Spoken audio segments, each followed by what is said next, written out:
जय माता दी दोस्तों। माता रानी आप पे अपनी कृपा बनाए रखे। पौष पुत्रता एकादशी इस विधि से करे विष्णु जी की पूजा एवं कथा, भर जाएगी सूनी गोद। पौष पुत्रता एकादशी के दिन भगवान विष्णु की पूजा की जाती है। इस दिन संतान प्राप्ति के लिए पूजा और व्रत किया जाता है। धार्मिक मान्यताओं के अनुसार पुत्रता एकादशी का व्रत करने से व्यक्ति को जीवन भर की सुख प्राप्त होती है। इस व्रत के प्रभाव से संतान की उम्र लंबी होती है और उनके जीवन की सभी परेशानियां भगवान विष्णु के आशीर्वाद से दूर हो जाती है। जिन दंपति को संतान नहीं है और वे इस समस्या से परेशान हैं, तो उनके लिए पुत्रता एकादशी का व्रत बेहद लाभकारी हो सकता है। पुत्रता एकादशी पर इस विधि से करे पूजा। सुबह सूर्योदय से पहले उठकर नित्य क्रम से निर्वित होकर स्नान और साफ सुथरे कपड़ा पहने। फिर भगवान विष्णु का ध्यान करके व्रत का संकल्प ले। पूजा घर में गंगा जल से छिड़काव करे। मंदिर में भगवान विष्णु की प्रतिमा या तस्वीर को चौकी पर पीला वस्त्र बिछाकर स्थापित करे। भगवान विष्णु जी के आगे घी का दीपक जलाए और कलश स्थापना करे। फिर कलश को लाल कपड़ों से बांधकर उसकी भी पूजा करे। इसके बाद धूप दीप आदि से विधिवत भगवान श्री हरि की पूजा अर्चना करे। नैवेद्य और फलों का भोग लगाकर प्रसाद सभी में बांटे और अंत में आरती करे। श्री हरि विष्णु को अपने सामर्थ्य अनुसार फल फूल नारियल पान सुपारी लौंग बैर आंवला आदि अर्पित करे। पूरे दिन निर्जला व्रत रखे और शाम के समय कथा सुनने के बाद फलाहार करे। दूसरे दिन ब्राह्मण को भोजन कराए और दान दक्षिणा जरूर दे। इसके बाद तुलसी दल और पीले फल से शुभ मुहूर्त में व्रत का पारण करे। इस दिन दीप दान करने का बहुत महत्व है, इसलिए दीप दान जरूर करें। पुत्रता एकादशी पर जरूर करें ये उपाय। पुत्रता एकादशी के दिन व्रत रखकर केले के पेड़ की पूजा करे और केले की जड़ में जल अर्पित करे। ऐसा करने से निसंतानों को संतान सुख मिलता है।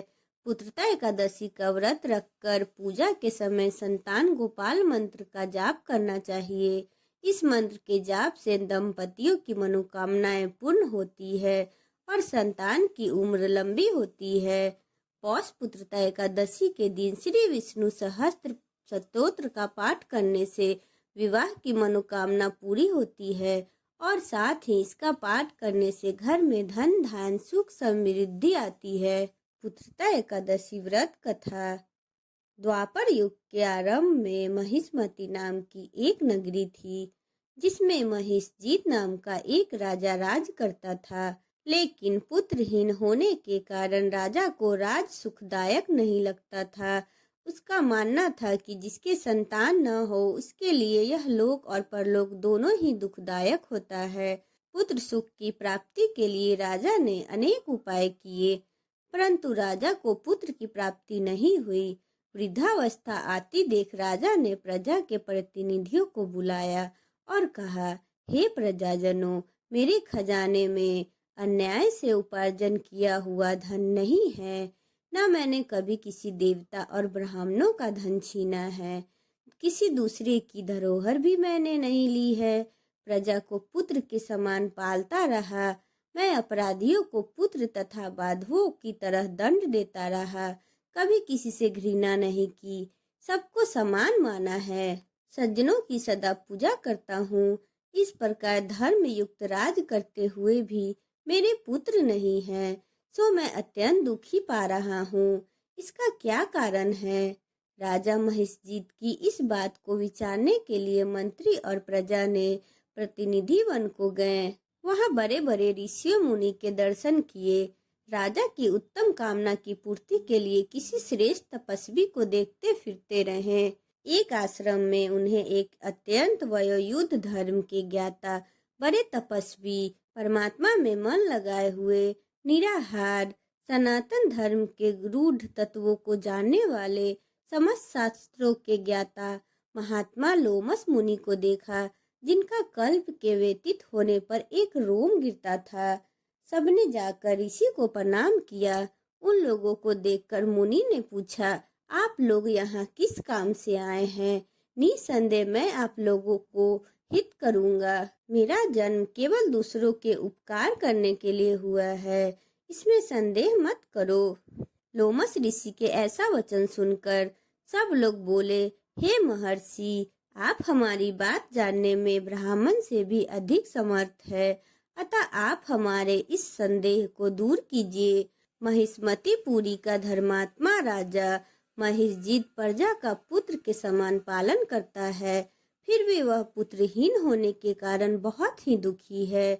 उन लोगों ने आगे कहा, हम लोग उनकी प्रजा है, अतः उनके दुख हम देख नहीं सकते हैं।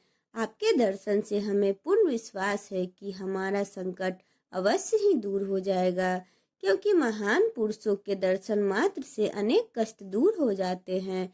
अब आप ही कृपा करके राजा के पुत्र होने का उपाय बताइए।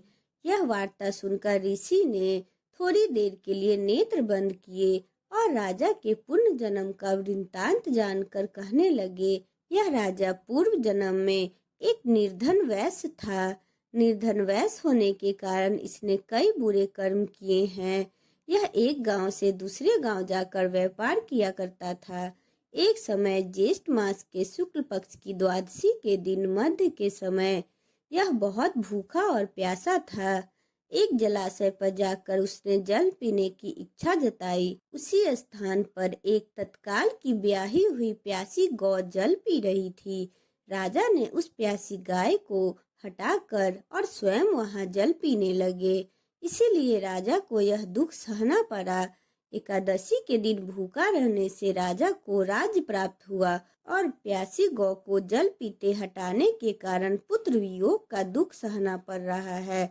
ऐसा सुनकर सब लोग ने महर्षि से कहा, शास्त्रों में पाप प्रायश्चित के बहुत से उपाय लिखा है, अतः जिस प्रकार राजा का यह पाप नष्ट हो जाए, आप ऐसा कोई उपाय बताइए। लोमस मुनि कहने लगे कि श्रावण शुक्ल पक्ष की एकादशी को, जिसे पुत्रता एकादशी भी कहते हैं, तुम सब लोग व्रत करो और रात्रि को जागरण करो तो इस राजा का यह पूर्व जन्म का पाप अवश्य नष्ट हो जाएगा। साथ ही राजा को अवश्य पुत्र की प्राप्ति होगी। लोमस ऋषि के ऐसा वचन सुनकर मंत्रियों सहित सारी प्रजा नगर को वापस लौट आई। जब श्रवण शुक्ल एकादशी आई तो ऋषि के अनुसार सबने पुत्रता एकादशी का व्रत और जागरण किया। इसके पश्चात द्वादशी के दिन सबके पुण्य का फल राजा को दिया गया। उस पुण्य के प्रभाव से रानी गर्भ धारण किया और प्रसव काल समाप्त होने पर उसके एक बड़े तेजस्वी पुत्र उत्पन्न हुए। इसीलिए हे राजन, इस श्रवण शुक्ल एकादशी का नाम पुत्रता एकादशी पड़ा। अतः संतान सुख की इच्छा हासिल करने वाले इस व्रत को अवश्य करे। इसके महात्म को सुनने से मनुष्य के सब पाप से मुक्ति मिलती है और इस लोक में संतान सुख भोग कर परलोक में स्वर्ग की प्राप्ति है। बोलो जय श्री हरि। अगर आपको मेरा वीडियो अच्छा लगा हो तो चैनल को लाइक एंड सब्सक्राइब करें एंड बेल आइकन को प्रेस करें।